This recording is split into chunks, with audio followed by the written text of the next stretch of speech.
Academy চালু হলো পাউশি অন্তর্দয় অনাথ আশ্রমে। আজ পর্যন্ত ছেলে মেয়েদের খেলার জন্য মাঠ ছিল না। বহু প্রচেষ্টায় সুন্দর খেলার মাঠ করা হলো।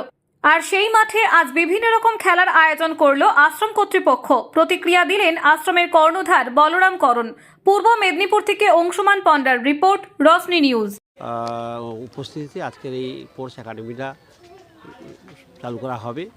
মেয়েরা সমস্ত সেজেগুজে রেডি হয়ে আছে, আজকে খেলা হবে। এবং সবথেকে বড় কথা, আমাদের আশ্রমের মেয়েদেরকে এবং আশ্রম অন্তত আশ্রম পরিচালিত সেই সমস্ত মেয়েদেরকে নিয়ে একটা কাবাডি প্রতিযোগিতা হচ্ছে এবং এটা কন্টিনিউ এরা এটা চালিয়ে যাবে, সেই রকম একটা প্রিপারেশন নিয়ে আজকের কিন্তু একটা নতুন ইভেন্ট চালু করা হচ্ছে।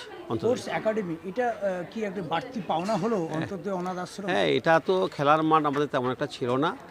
অনেক মানুষের সহযোগিতাতে একটা অত্যাধুনিক খেলার মাঠ তৈরি করা হয়েছে, যেখানে মানে আমাদের আশ্রমের ছেলেমেয়েরা খেলবে। সবথেকে বড় কথা, খেলার মাঠটা এত সুন্দর হয়েছে। আমাদের অঞ্চলের যে সরকারি যে কোর্স হয় সমস্ত প্রাথমিক বিদ্যালয় এবং শিশু শিক্ষা কেন্দ্রে, তাদের যে কোর্সটা সেটাও আজকে এই 28 তারিখে এটা এখানে হবে, সেটাও আমাদের সব ঠিক হয়েছে, তারও প্রস্তুতি। সঙ্গীতা, সুস্মিতা, রিমা, মধুরিমা, সুপর্ণা, প্রিয়াঙ্কা, মাইতি, তনু, ইন্দ্রাণী, জানা, শ্রুতি।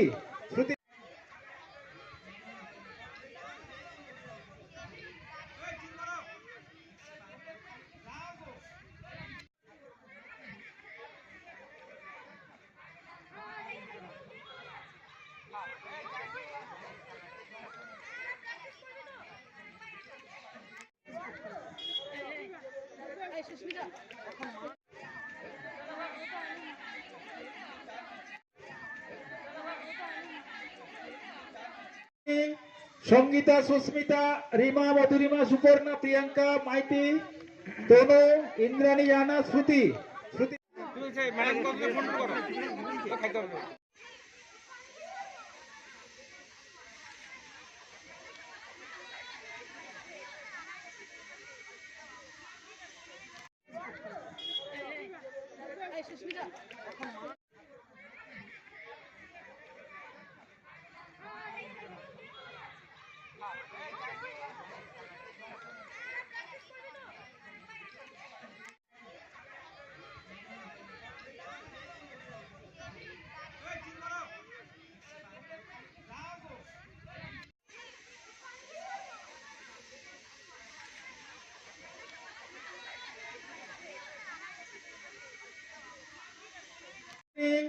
সঙ্গীতা, সুস্মিতা, রিমা, মধুরিমা, সুপর্ণা, প্রিয়াঙ্কা, মাইতি, তনু, ইন্দ্রাণী, জানা, শ্রুতি।